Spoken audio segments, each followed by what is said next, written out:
Hello student, आपके अपने YouTube channel board exam point में आप सभी का स्वागत है।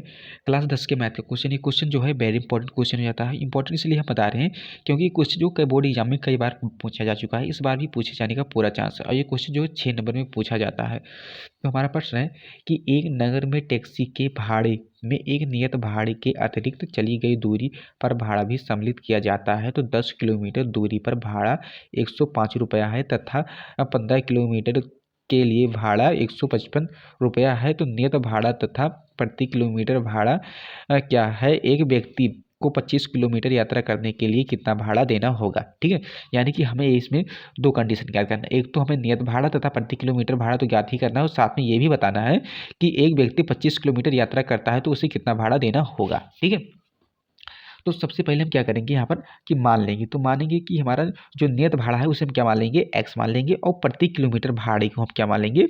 वाई मान लेंगे। ठीक है, अब यहाँ पर देखिए कि नियत भाड़ा हमारा क्या होता है उसे तो पहले समझ लेते हैं। तो नियत भाड़ा का मतलब हमारा होता है कि अगर आप टैक्सी पर केवल बैठ ही जाते हैं तो उसका नियत भाड़ा हो जाता है। जितना अगर बैठ जाएंगे तो नियत भाड़ा जितना उसका होगा उतना रुपया आपको उससे ले लेगा, चाहे आप यात्रा करें या ना करें। यानी कि सीधा अगर समझ लेते हैं कि आप जितना किलोमीटर आगे यात्रा करेंगे उतना तो देना होगा और जो हमारा नियत भाड़ा होगा उसे भी साथ में देना पड़ेगा।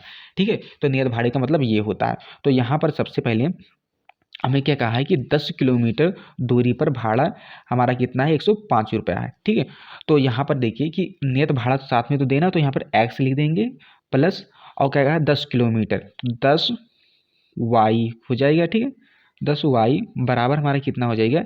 105 हो जाएगा। ठीक है, ये हमारा क्या हो जाएगा? समीकरण 1 हो जाएगा। ठीक है, इसे हम समीकरण 1 मान लें। अब इसी प्रकार से हम लिखेंगे कि समीकरण 2 में, ठीक है, तो दूसरी शर्तानुसार हमारा क्या हो जाएगा? यहाँ पर देखिए कहा है, दूसरी शर्त में कहा तथा 15 किलोमीटर के लिए भाड़ा 155 रुपया है। ठीक है, यानी 15 किलोमीटर, दूसरी शर्तानुसार क्या कहा है कि 15 किलोमीटर, तो यहाँ पर भी नियत भाड़ा साथ में लगा देंगे और उसके बाद 15 किलोमीटर। ठीक है, 15, ठीक है, 15 वायु हो जाएगा और बराबर में कितना हो जाएगा? 155 रुपया। ठीक है, 155 रुपया। अब इसे समीकरण 2 मान लेते हैं। ठीक है, अब हमारा समीकरण बन गया। तो अब यहाँ पर लिखेंगे कि समीकरण 2 में से एक को घटाने पर, तो यहाँ पर लिखेंगे कि समीकरण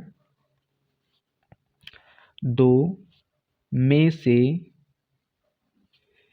एक को घटाने पर, क्या करने पर? घटाने पर। तो समीकरण 2 हमारा क्या दिया है? एक्स प्लस 15 वाई बराबर हमारा कितना दिया है? 155। ठीक है, और पहला समीकरण हमारा क्या दिया है? एक्स प्लस 10 वाई बराबर हमारा क्या हो जाएगा? 105। ठीक है, हमें घटाना है तो यहाँ पर भी माइनस का चिन्ह लग जाएगा, यहाँ पर भी, यहाँ पर भी। अब यहाँ पर जब ये एक्स एक्स तो कैंसिल हो जाएगा। अब यहाँ पर हमारा कितना बच जाएगा? 15 वाई में से 10 वाई को घटाएंगे तो हमारा कितना हो जाएगा? 5 वाई बराबर, और ये हमारा क्या हो जाएगा? यहाँ पर 50 हो जाएगा। ठीक है, 50 हो जाएगा। अब यहाँ पर देखिए कि लिखेंगे कि वाई बराबर 50/5, 5 से काट देंगे तो यानी वाई का मान हमारा कितना निकल के आया? 10 निकल के आया।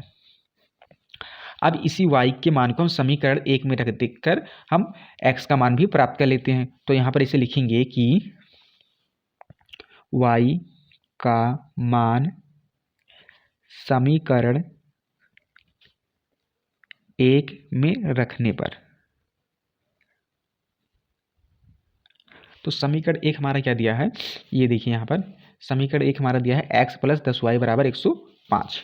तो यहीं पर लिखते हैं, लिखेंगे x प्लस 10y बराबर 105। ठीक है, 105 है तो यहाँ पर लिखेंगे x प्लस 10 और y का मान क्या निकाले हैं? 10 निकाले हैं, तो इंटू में 10 कर देंगे बराबर में 105 हो जाएगा। ठीक है, 105 हो जाएगा। अब यहाँ पर देखिए लिखेंगे कि x बराबर 105 माइनस 100 कर देंगे। ठीक है, यानी कि x बराबर हमारा कितना निकल के आया?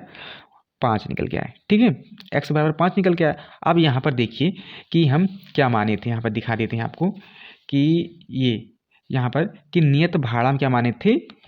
x माने थे और प्रति किलोमीटर भाड़ा हम y माने थे। ठीक है, तो यहाँ पर पहले सबसे पहले हम ये लिख देते हैं।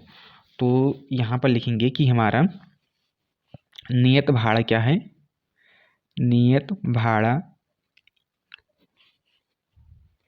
नियत भाड़ा हम क्या माने थे, एक्स माने थे।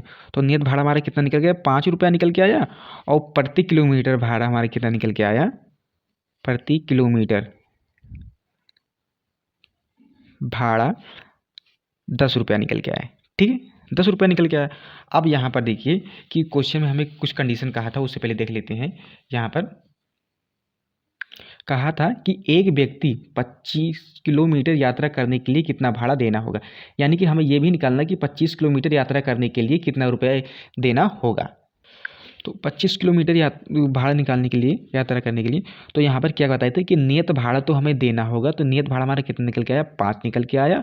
और 25 किलोमीटर यानी प्रति 25 किलोमीटर यानी कि तो 25 प्रति किलोमीटर कहा, तो 25 से इसमें 10 को हम क्या कर देंगे, गुणा कर देंगे। ठीक है, तो हमारा क्या बराबर हो जाएगा, 5 तो ये हो ही जाएगा और प्लस में 250 हो जाएगा। ठीक है, यानी कि हमारा क्या निकल के आया, 25 किलोमीटर का 255 रुपया। ठीक है, यानी 25 किलोमीटर यात्रा करने के लिए हमारी कितना रुपया देना होगा, 255 रुपया। वीडियो अच्छा लगे तो लाइक करें, नए हो चैनल को सब्सक्राइब करें। Thanks for watching this video.